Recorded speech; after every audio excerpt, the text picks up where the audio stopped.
Ayubowan. Welcome to all our listeners. I know we have a wide audience from various places internationally. So welcome to everybody to our Daham Sisila program. Why worship the Buddha? We are quite used to knowing that people worship or pray, perhaps spend time in front of the Buddha for quite often, and what are the benefits of that.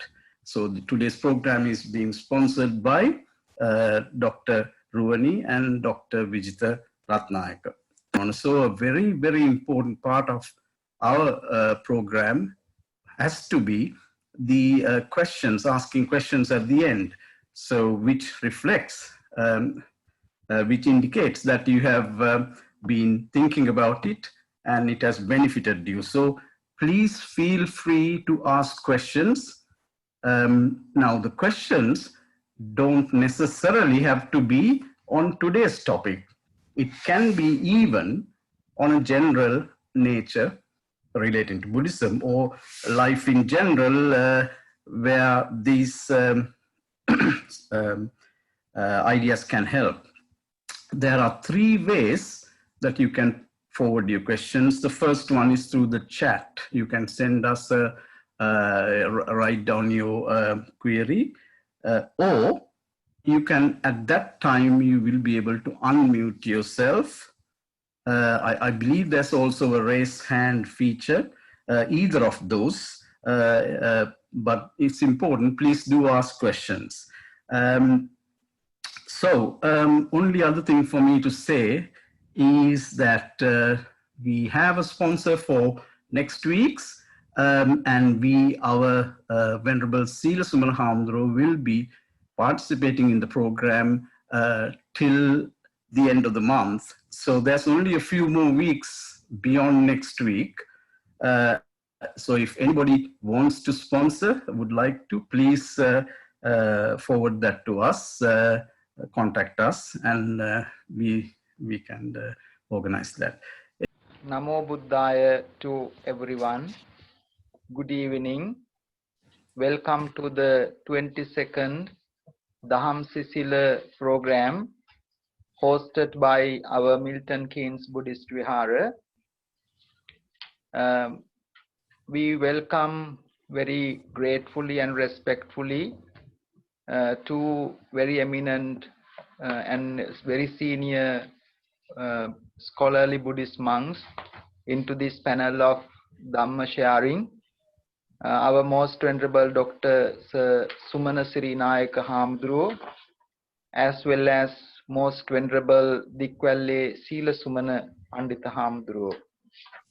We are also very grateful for our community making this wonderful Dhamma sharing available to benefit at this very difficult time. Especially to have these blessings of Dhamma at any time, because it is a timeless message of the teachings of the Buddha, is the highest blessing that can benefit in this life and even in our journey of life. Today, we need to be grateful to especially the main sponsors, Dr. Vijita Ratnayaka and also Mrs. Dr. Ruwani Ratnayaka and their daughter, Dr. Aruni Ratnayaka. They all wanted to remember their beloved parents, especially Mr. M.B. Ratnayaka, who passed away a year ago, and also Mrs. Vimala Ratnayaka, beloved parents of Dr. Vijita Ratnayaka. Also beloved parents of Dr. Ruwini Ratnayaka, Dr. B.D. Dharmasena, who passed away 25 years ago. Also beloved mother, Mrs. Nalini Dharmasena, who passed away 4 years ago. In addition, they want to remember all the departed relatives and friends and share the merits with them. May those blessings be with the named, mentioned and also anyone who expect any meritorious blessings. Now we will start our program because we are very much looking forward to the talks and the discussion by observing the 5 precepts. Please say Namo Tassa to observe the 5 precepts. Namo tassa bhagavato arahato samma sambuddhassa. Namo tassa bhagavato arahato samma sambuddhassa. Namo tassa bhagavato arahato samma sambuddhassa. Buddhang saranang gacchami. Buddhang saranang gacchami. Dhammang saranang gacchami. Dhammang saranang gacchami. Sanghang saranang gacchami. Sanghang saranang gacchami. Dutiyang pi buddhang saranang gacchami. Dutiyampi buddhang saranang gacchami. Dutiyang pi dhammang saranang gacchami.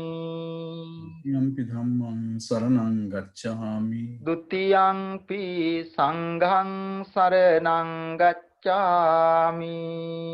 Dutiyampi sanghang saranang gacchami. Tatiyang pi buddhang saranang gacchami. Tatiyampi buddhang saranang gacchami. Tatiyang pi dhammang saranang gacchami. Tatiyampi dhammang saranang gacchami. Tatiyang pi sanghang saranang gacchami. Tatiyampi sanghang saranang gacchami. Panati pata veramani sikkhapadang samadhiyami. Panatipata veramani sikkhapadang samadhiyami. Adinna dana veramani sikkhapadang samadhiyami. Dinnadana veramani sikkhapadang samadhiyami. Kamesu miccācara veramani sikkhapadang samadhiyami. Kamesu miccācara veramani sikkhapadang samadhiyami. Musāvādā veramani sikkhapadang samadhiyami. Musāvādā veramani sikkhapadang samadhiyami. Surāmeraya majjapamādaṭṭhāna veramani sikkhapadang samadhiyami. Suramere majjapamādaṭṭhāna veramani sikkhapadang samadhiyami. Sadhu. Sadhu, sadhu. Now I respectfully invite our most venerable Dr. Sir Sumanasiri Nayaka Hamaduro to deliver the English talk on why worship the Buddha, followed by our venerable most venerable Dikwalle Sila Sumana Pandita Hamaduro will deliver a Sinhala sermon on Budun Vandime Aramuna Saha Anisansa. After that, we will have a discussion. Please get involved by asking your questions from this very rare opportunity to ask from venerable monks.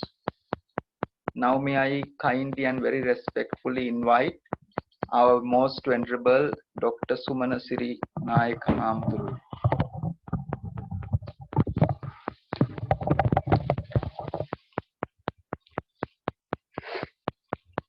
Respected Reverences of Brahmacharis, sisters and brothers in the Dhamma, today we are gathered at the end of August to deliberate on the subject of why we worship the Buddha.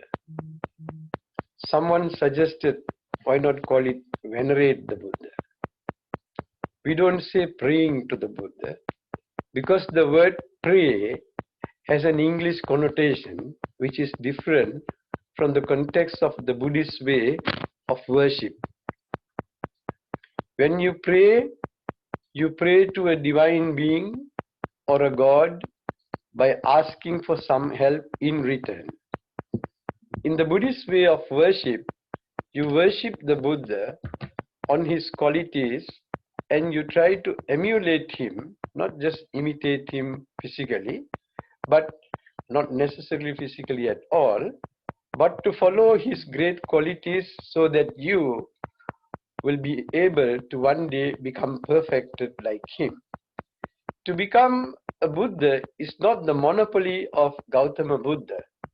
Each and every one of us are potential Buddhas, according to some traditions of interpretation in Buddhist schools of thought. So if all of us have that potentiality of the Buddha, of becoming a Buddha one day, if we follow the virtues or the perfections, it has no monopoly.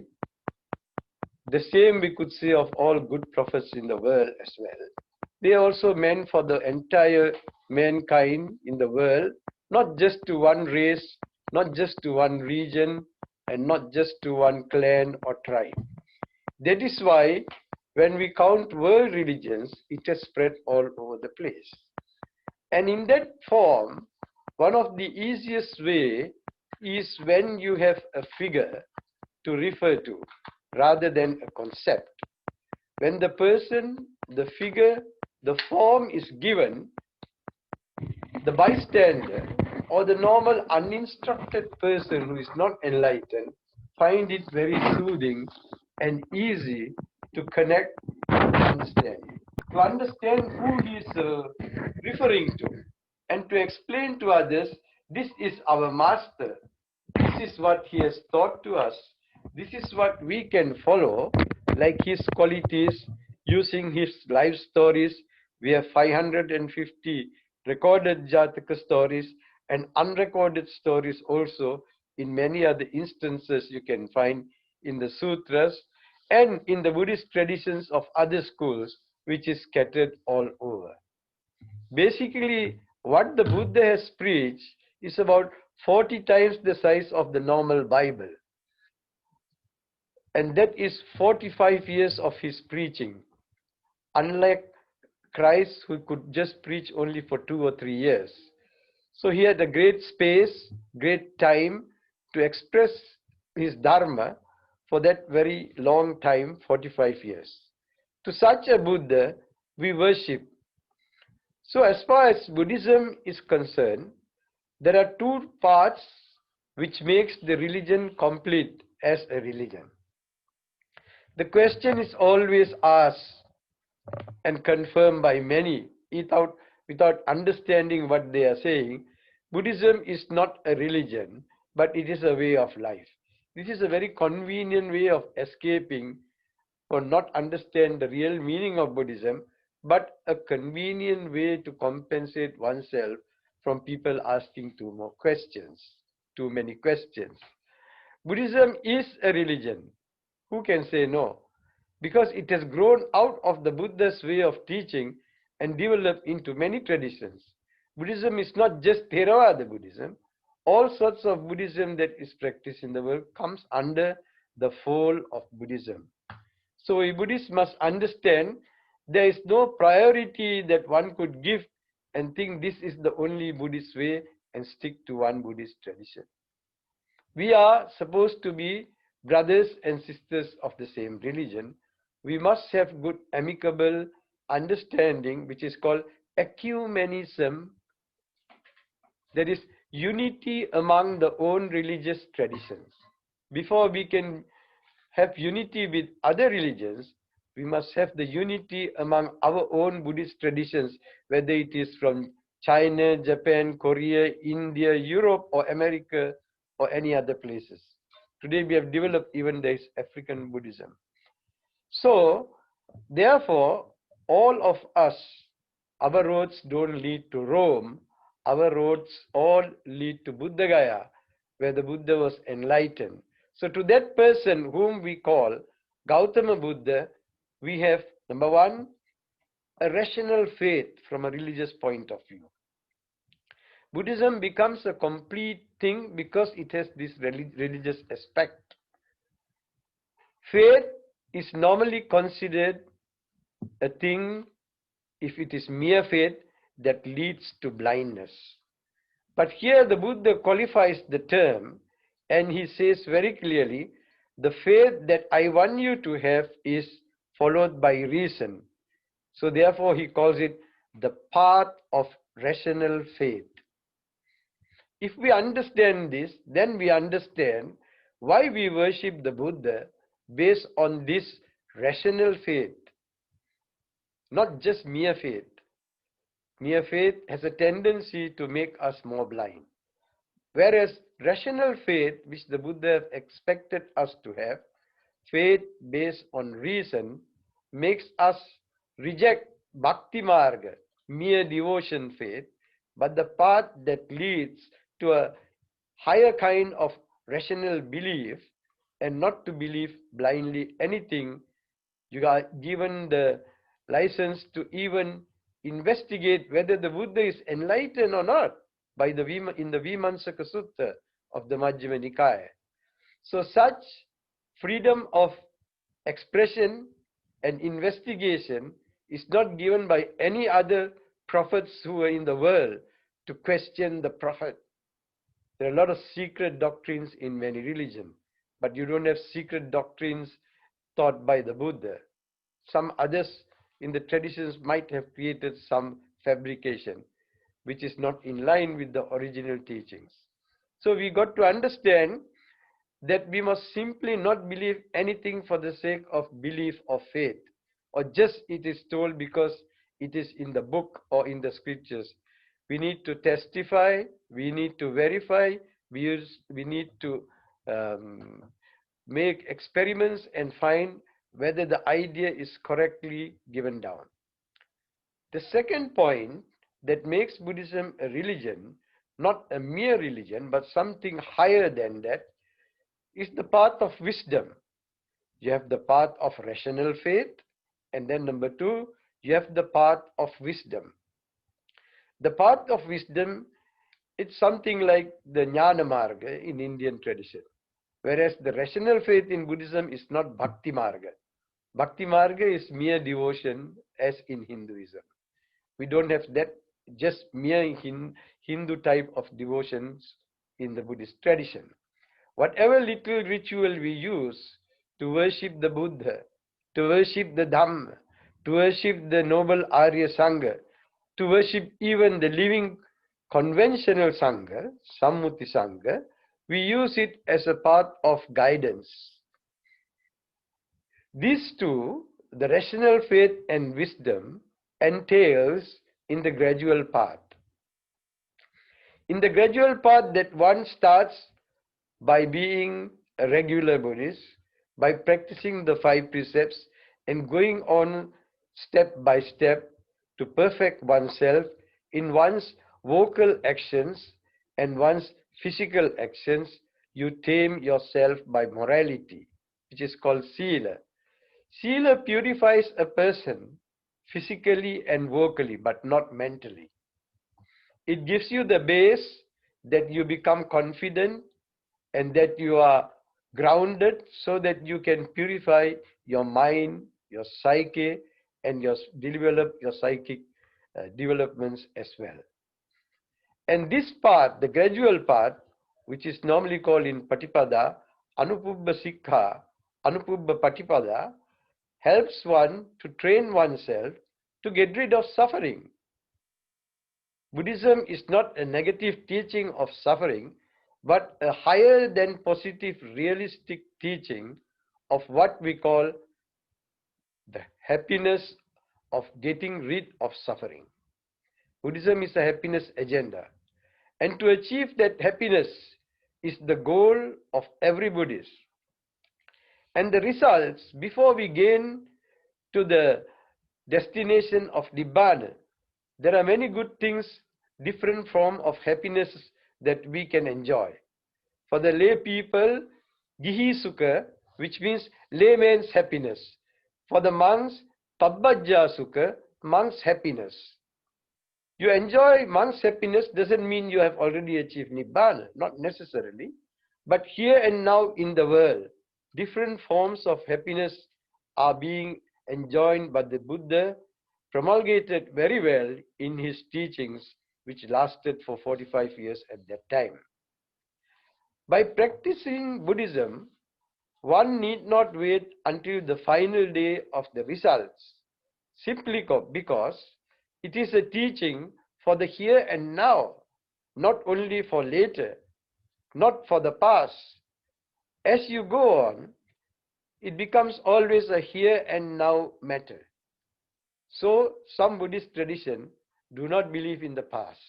They believe only that the present is the right time. And results may be seen here and now in this very life. If that is the case, why should we wait for a later Buddha? Not necessary as well. The feeling that we must meet another Buddha and then become enlightened is just a mere feeling, not a necessary way for development. It can make you lose your opportunities if you are enlightened before that. And if you don't become, then you may get prolonged your whole way of life in samsara journey. As humans, we are satisfied most of the time. We are unsatisfied most of the time. We try to be happy in certain things for pleasure or for mental compensation, and we think we are satisfied. But our life system make us find different situations which are always in a transient position, like we are in a transit in an airport trying to get another flight.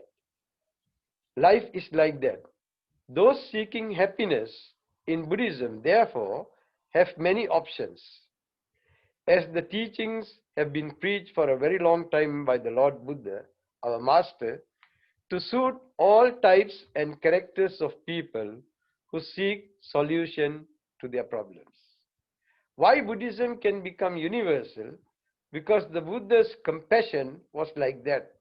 I will come to it in a little while. That he did not want to preach the Dhamma in a very particular place where it will not get out to the world. So he chose Benares. If he were to preach in Buddha Gaya, things could have been different. He chose the place. He walked his way all the way, hundreds of kilometers to reach Benares from Buddha Gaya. And on the way he met somebody. There also he preached something and declared himself and defined himself. That person wanted to know who the Buddha is. And he comes to the Buddha again when the Buddha was very old, just before he passed away and became a disciple. Most newcomers fancy Buddhism because of the outlook of peace that Buddhism has. As a religion to gain wisdom, the outlook looks very peacefully.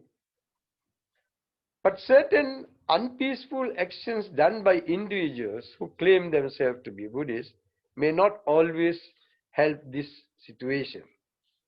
Because there are human disruptions of followers who are being blind to race, to nationalism, to linguism, to provincialism, and so on. So we must always stick to the teachings of the Buddha in order to be enlightened and not waste our time on all the other matters. In its expression, Buddhism is certainly a very logical and consistent teaching by the Buddha, who used two of his great qualities. One is his great compassion. We say great compassion not just for the word compassion, but we really mean it.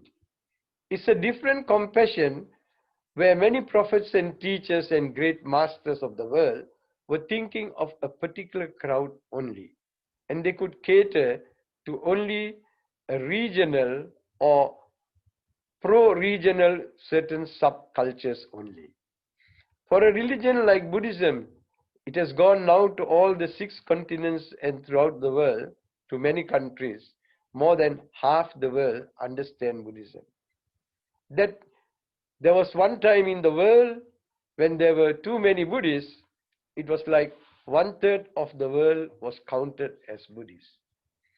Things have changed for some time, but we are not interested in the quantity of the Buddhist adherents in the world.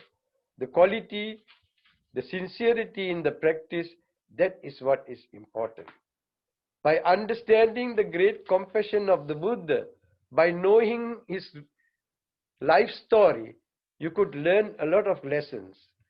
For every move he made, for every breath he took, his life story was not a mere biography. It was always a moral that we can draw in every point of his life. The same could be expressed about the Buddha's great wisdom, his Maha. The great wisdom is great because it's not like the English word we use, wisdom. The English word is just a little bit higher than intelligence, but the Buddha's wisdom is a mega type of a wisdom. The Buddha's mega wisdom, Maha, means something that could be universally recognized and accepted to each and every person.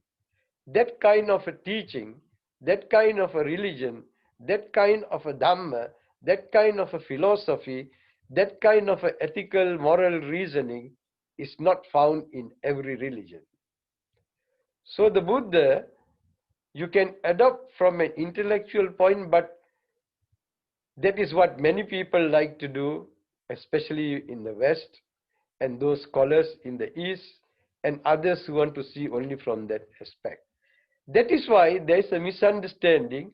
By technical knowledge that you can understand the Buddha. You cannot understand the Buddha by technical knowledge. You cannot understand the Buddha by mechanical knowledge. You cannot understand the Buddha by mere logical knowledge. You cannot infer into the qualities of the Buddha by mere inference. The Buddha, if you blindly take him as a statue and a person and just superficially try to understand, you may in fact misunderstand more than you should understand. You can understand the Buddha only when you try to imbibe in yourself, in your practice, the great qualities that he had followed. The 6 paramitas or 10 paramitas according to Theravada tradition, if you follow to some extent every now and then whenever possible, then you try to feel. You must sense it, you must feel it, it must work in your entire nerve system that you can empirically understand it. This is why Buddhism, his teachings, is called an empirical science. It's not a technical science, it's not a dogmatic science, it's not a prejudiced science, it is not classical science, it's a science higher than normal classical science, the science of the Buddha. We must not think that science is the greatest solution for all problems in this world and technology. The teachings of the great noble ones has higher 3-dimension, 4-dimension way of getting into greater wisdom and understanding or realization. It's different from knowledge and intellectual understanding. Intellectual understanding, you know that subject and that's it, that's all. This is what we have found, this is what we know so far. That is technology and science. But here comes the person who have been fully enlightened, not half enlightened, not semi-enlightened, the fully enlightened one, Samma Sambuddha we call him, who understand and given the results as the final solution. Done is what to be done, no more else to be done. So this is the way the Buddha expressed about his conclusion. It is conclusive, final, determined answers, not based on probability, but what he has experienced and well expressed and well said by the Buddha. So the Buddha is called the great compassionate one because of his great compassion, and also because of his great wisdom. He is called the great Wisdom 1. For those who want to uplift themselves, he has left an equal great space for the less intellect. But he modified. For example, instead of mere faith, which leads to blind faith, he suggested the ritualist to have rational faith, to have faith based on reason. We can say moral reasoning as in philosophy. But here, with reasonable facts which are consistent to the truth, the final truth of realization, not mere truth in the secular sciences. In Buddhist way of thinking, in Buddhist spirituality, faith is the seed from which the sprout will spring. You have the seed first, saddha bijam, and from that comes the sprout, the plant starts to grow. The plant grows to a tree, and with the tree you have the branches, the fruits, and the fruits dried up, matured, become flowers. And then through the flowers you get fruits again. And then you get the seeds which are necessary. It is like Zen Buddhism. Zen Buddhism, the seed was planted by Venerable Maha, as the Zen people say. And it's also now like an accepted historical fact. But the Buddha's teaching is really the seed. The seed was planted in India. Then it was taken by an Indian master, Bodhidharma, to China. The seed became a sprout and a plant, and it started to grow into a tree. But still that was not enough. This plant was taken to Japan, and that is where the Zen tree had the beautiful flowers blooming in it. So you see how things grow like that. And that flowers spread to the entire world, the entire open world where people adopted. So in America, North and South, you have American Zen Buddhism, which is different from the original Zen Buddhism, but not in total, but based on that original teachings of constant awareness and mindfulness. So we can understand, not remaining as the seed, one goes the way upwards without blind faith. That reason-based faith, I repeat again, akaravati saddha, the faith that follows with the reasoning, consistency, which has to be consistent and logical to all facts that are correct. To doubt, irrational beliefs, beliefs without any reason, to doubt them, and blind faith in one owns. And if you see that in the Buddhist tradition, there are a lot of blind faith, people simply who follow the emotions only without giving space to what is consistent and logical and what could be understood by inference. Then one has a right to doubt all that. The Buddha did not say don't doubt. He said doubt to get rid of the doubts. When you are doubting something, he told the Kalamas, your doubt has come in the right place. It is good to doubt.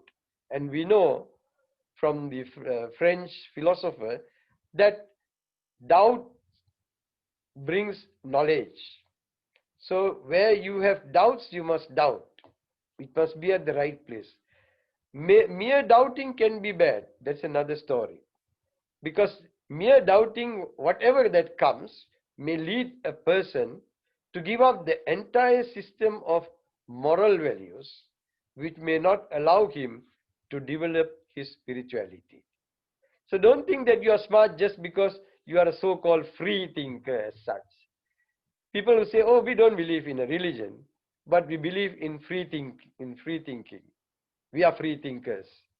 The very word free is related to the word bondage, because you want to come out of bondage, you are thinking you are free. So the very word freedom itself is dependent on bondage, cannot be free. It's just a mere word.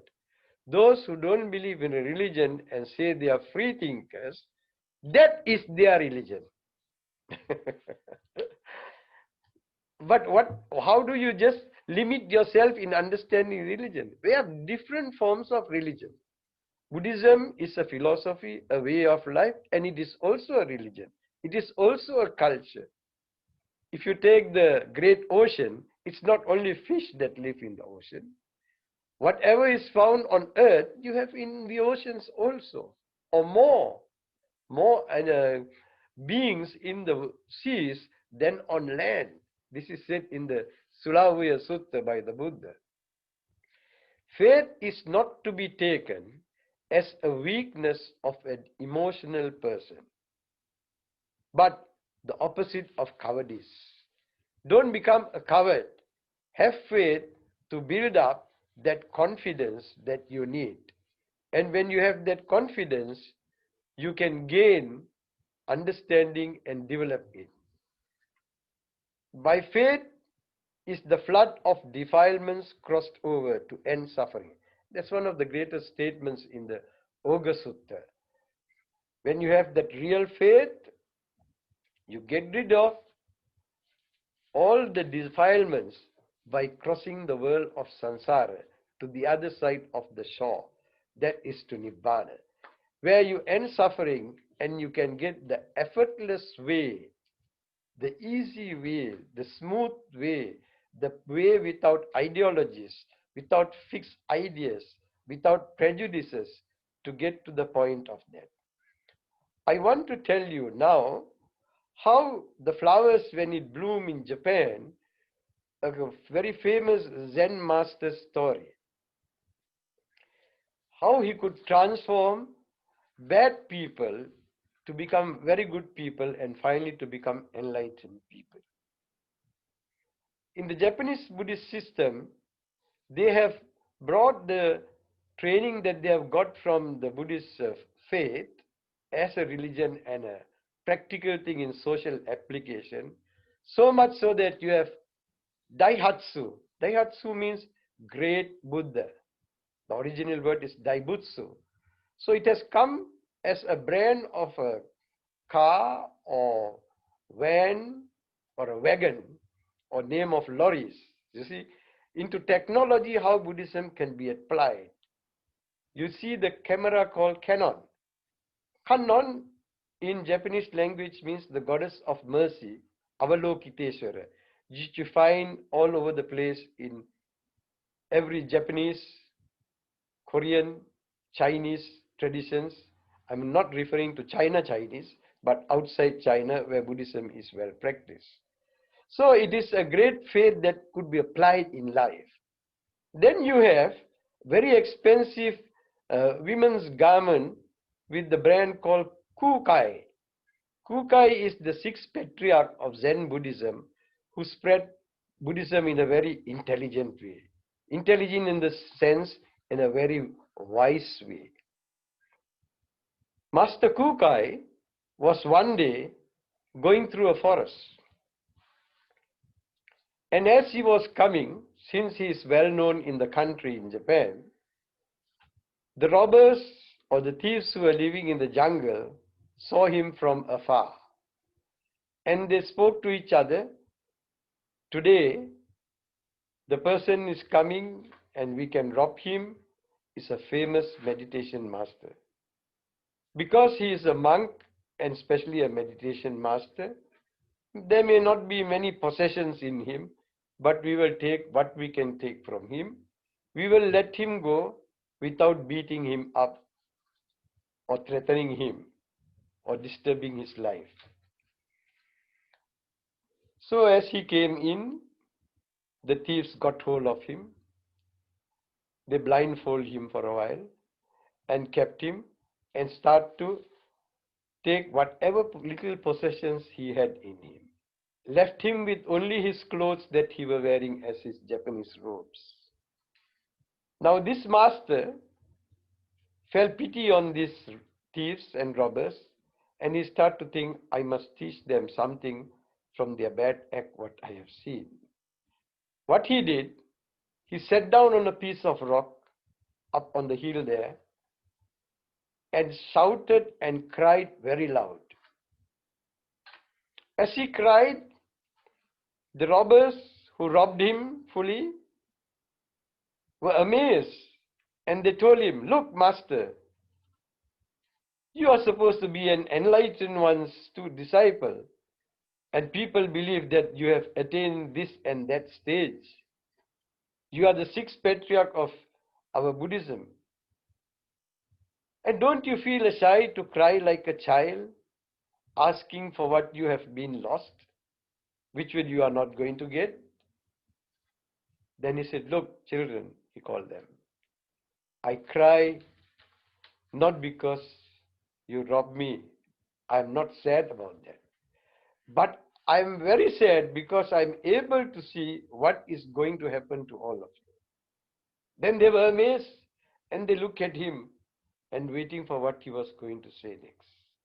He said, "By robbing me, you have created a great sin. And because of that sin, I could see that all of you are going one and one down to hell. And I know in the hell there are great fires, there are great tortures, and great kinds of punishment. So I felt sorry. And because of that sadness and sympathy of what is going to happen to you, I cried because of that." You see, that very kind words he said changed the heart of the robbers. Immediately, they fell on his feet, asked for forgiveness. You see, there are ways sometimes to bring in conflict resolution by using certain symbols and certain good language, the right speech. Use the right speech to develop yourself, the Buddha have said, one of the spokes or steps of the Noble Eightfold Path. So here, Venerable Kukai used his right speech, his kind speech, to change the mind of these terrorist-like thieves into kind people with sympathy and to understand. They all followed him to the temple and lived with him up in the mountains, meditated, and finally all of them became enlightened. So this is Buddhism. The looking and praying to a Buddha statue can bring into you the transformation which is necessary. When children have been to temples from childhood, they collect their memories as they go on becoming young adults and seniors. And they can always recall the Buddha statues, the Deva statues, the statues of the monks, the Buddha's disciples. And they can relate themselves, even those paintings they have seen about the hells. It brings them some moral fear not to do bad things. All these pictures and statues are not just icons. We are not idol worshippers. We are ideal worshippers. We don't believe in simply praying to stones and iron. We pray to that ideal. Ideal person is the Buddha. Ideal community is the noble Arya Sangha. So for that ideal people, ideal idea, ideal Buddha, for that idealism that we pray, that we can make it a realism. So this is the difference, major difference in normal idol worship and why we worship the Buddha, by recollecting his great qualities. And therefore it is said, by faith is the flood of defilements crossed over. But faith alone is not enough. With that rational faith, you go to the higher understanding. You come to the different stages of wisdom. I'm not an analyst here to give you the figures and numbers. I give you the substance and tell you the essence only. This is my trust here. Therefore, I will deal a little bit more before I come to an end of this time given to me, so that we can deal with this theme today why worship the Buddha? The next talk which I will give is why do we do chanting? Because these are all intertwined, important questions that raise in yourself as a Buddhist, whether ritual is important or not, or to what extent ritual has a meaning, or whether it is totally humbug and useless, just blind faith.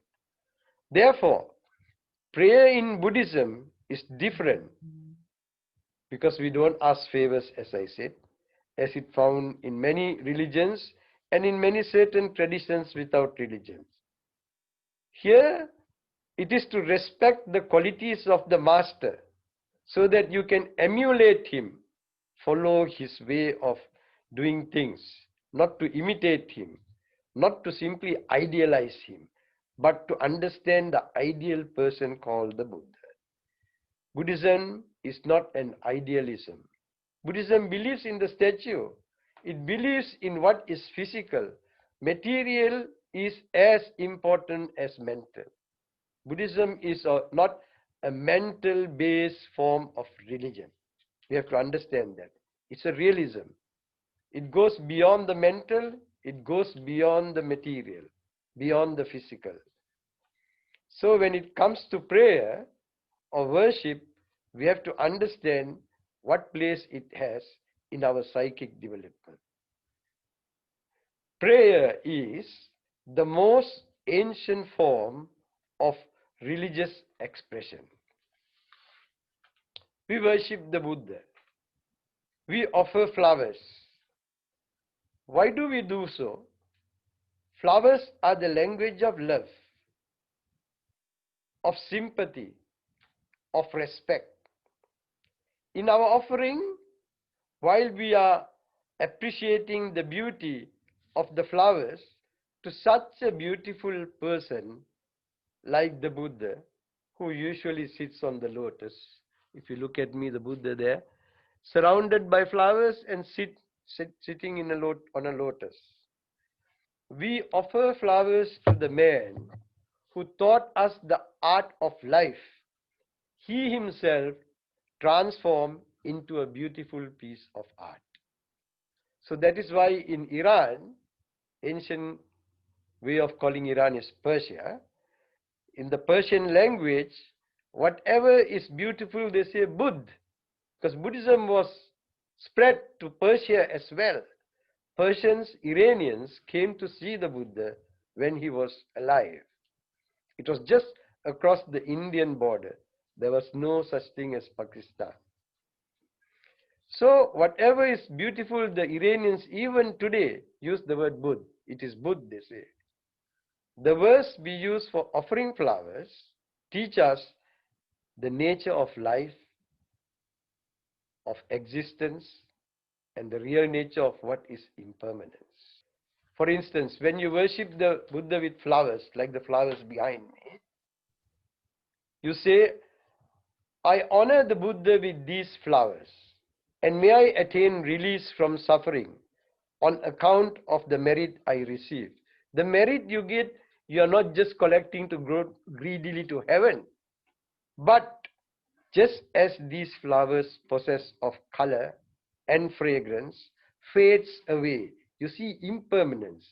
The meditation of anicca, anicca sanya, you have anicca sanya, anatta sanya, the signs of impermanence, the sign of soullessness. This is what you learn, a great lesson. Offering a flower is not just giving a flower out of sympathy and honor, but it becomes a deep contemplation in your inner being to meditate and to find a way. And you understand, like this flower fades and go away in no time, that means very soon, even so is my body. It will come to an end sooner or later. Such a reflection of impermanence and death as the philosophy of change is part of our existence. Remember, the philosophy of change is the first reality in Buddhist realism that will make us confident of ourselves, having rational faith, reduce the fear we have to die. Like at this point of time, the whole world is terrorized by corona. Use the Buddha's karuna. Instead of coronavirus, we have karuna viharas, high form of living karuna. Metta vihara, karuna vihara, mudita vihara, upekha vihara. Living with those high qualities which the Brahma is supposed to have according to Hinduism. The Buddha gave a nice twist by a reformist point of view, by modifying and said these qualities are found in our parents. So worship the Buddha, worship your parents. Worship those who are worthy of respect, of worship. Don't simply worship just somebody only. Therefore today, brothers and sisters, I have come to the point to come to an end in my discourse which I have planned to give you for today. I shall see you very soon with the second part of this theme, which will further with the topic called why do we need chantings as well. Look forward to listen to more descriptive and analytic forms of expression within these two topics of why worship the Buddha and why we do chanting. I wish you all a very happy and blessed Sunday. See you again. Bhavatu Sabba Mangalam. Sadhu, sadhu, sadhu. Thank you, Bhante, for that very interesting and detailed discussion.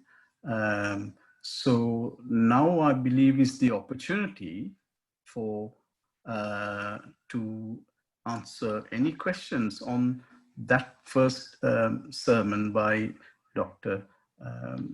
Sumanasiri. While people are probably getting their thoughts together, Bhante, if I may, put forward perhaps not so much a question, but an idea that I have based on what you've been saying. Now, when we look at the various forms, different types of people who, as you say, worship, we've got two extremes. We've got, say, perhaps more in the West, where they identify the Buddha as a good teacher, just another, well, perhaps just as a human being, and whereas the other extreme in the East, for example, places like in Sri Lanka or other South Asian countries, there's one extreme where people might even see him as a god or someone to ask for favors, which people seem to do in certain countries. So now my thought is, where should the modern 21st century people following the Buddha, should we, I mean, how would you compare the two extremes, where one, is it more favorable to him as another very good teacher, educated person who gave his wisdom to people, and where we see the Western people may not so much venerate him or worship or anything of that. They will probably just take up meditation, whereas in the East, people actually go to the extent of asking favors. So you have a whole spectrum of devotion. This problem is not only in the West. This problem is also in the East. Even in so-called Buddhist countries, you have a lot of people who are Buddhists and who don't pray at all. And you have people who just like to read about Buddhism and go into only intellectual discussions and debates, or just to go to meditation centers only. You can't understand the Buddha like that. You have to emulate him You have to see what the Buddha is in total. Read his 45 years of life story. The Buddha's life story is not just an ordinary life story. The Buddha is not an ordinary man. His religion is human-based, anthropocentric, but he is a man who is extraordinary. Only if you are extraordinary, only then you understand who the Buddha is. So realizing the Buddha is realizing Buddhahood, nirvana. The Buddha can be equated to the Dhamma. The Buddha can be equated to the noble Arya Sangha. The Buddha can be equated to Nibbana. And a person who don't understand Nibbana, who doesn't understand who is the Buddha, is not in a position to judge who the Buddha is. You cannot use your technical Western or Eastern intellect to try to understand the Buddha and say, this is the Buddha, without practicing his qualities. You don't have to become enlightened for that. But if you have no base for any good reason to give up faith and don't want to believe in ritual at all, you won't understand the Buddha also. It is from the ritual that you go to the actual. You cannot start from the actual and go to nonsense. You understand? If Yes. in the West or in the East, among intellectuals, they think that prayer and all these Buddhist activities are nonsense, that is also not right. Because you have the ritual path the Buddha has given. You practice dana, you practice sila, these are all ritual.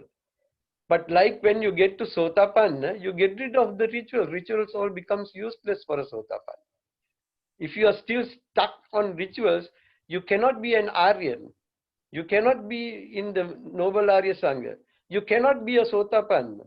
If a monk says, I am Arhat or Dhyana or this nonsense or that, and still have that ritual aspect, he is not so. So we have to understand whether it is layman or monk, monastic monk or nun, or whether it is in the East or whether it is in the West, you must understand the Buddha. And if you have not even read his biography fully to understand him, you are not in a position to make the right conclusion who the Buddha is and to follow him. So the ritual is good to start, but in that ritual you have to read into more, not just the scriptures, but practice the virtues and try to experience and realize the Buddha. It's not just knowing by mere technical knowledge and concluding very fast, he is so and so. Why he said, I'm human, but I'm extra human. What is that little extra in him as a human? This you have to find. You have to tell all the Westerners, you're knowing, or most of them whom you are referring to, or even whether they are in the East, it's not just the intellectual person. The man who is wise, who has that great feelings for the human beings as a great compassionate one. That's why he's not a great intellectual one. He's a great compassionate one. Pity and sympathy and compassion plus human feelings. Buddhist psychology differs from Western psychology because it has feelings and it talks about the human sensation. A psychology without a psyche, a psychology without believing in a soul. So you have to understand even in that sense that Buddhism doesn't believe in a psyche, doesn't believe in a soul, but it has a different interpretation and explanation into the whole nature of things. So without understanding that, if someone thinks that they understood the Dhamma, and without knowing all this, if they start from the final thing of meditation before going to the basic practices of conduct, following the 5 precepts and developing as a regular Buddhist, they never get to their points. They are lost people.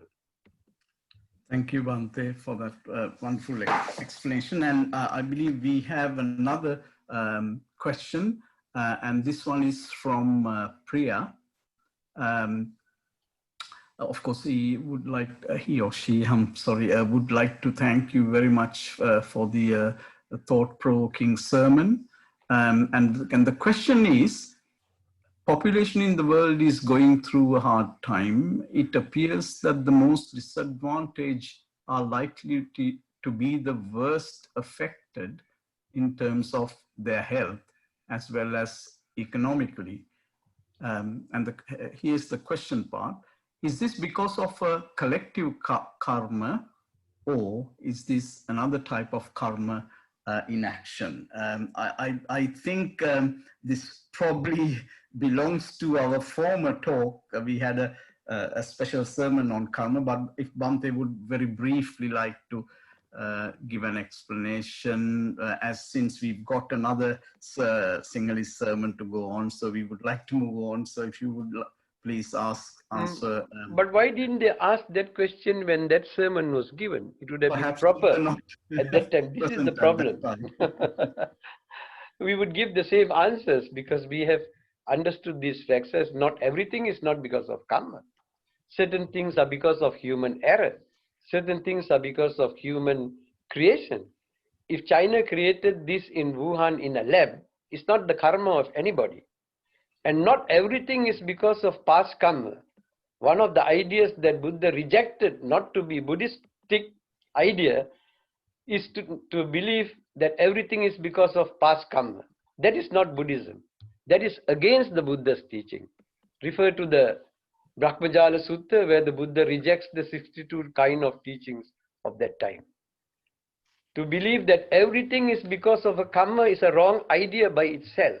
This is the simple answer we can give. Thank you very much for that, Bhante, and thank you so much, Priya, for asking that question. We appreciate that. Dang me nyati nang hotu sukita hontu nyatayo. Idang me nyati nang hotu sukita hontu nyatayo. Idang me nyati nang hotu sukita hontu nyatayo. Akasattha ca bhummatta devanaga mahittika punyantang anumoditva chiran rakkantu sasanang. Akasattha ca bhummatta devanaga mahittika punyantang anumoditva chirang rakkantu desanang. Akasattha ca bhummatta devanaga mahittika punyantang anumoditva chiran rakkantu mang paranti. Abhivadana silissa niccang vaddhapachayino chattaro dhamma vaddanti ayuvanno sukhang balang ayurarogya sampatti sagga sampatti mevaca atto nibbana sampatti Iminate samijjatu. Sadhu, sadhu, sadhu.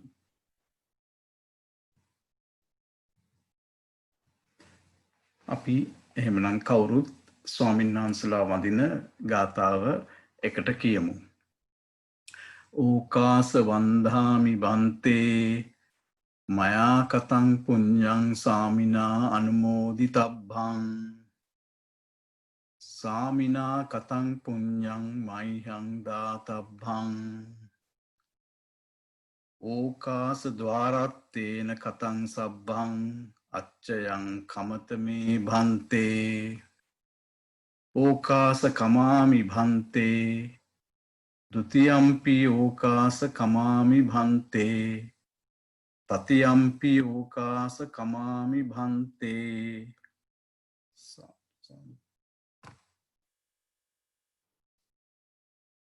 See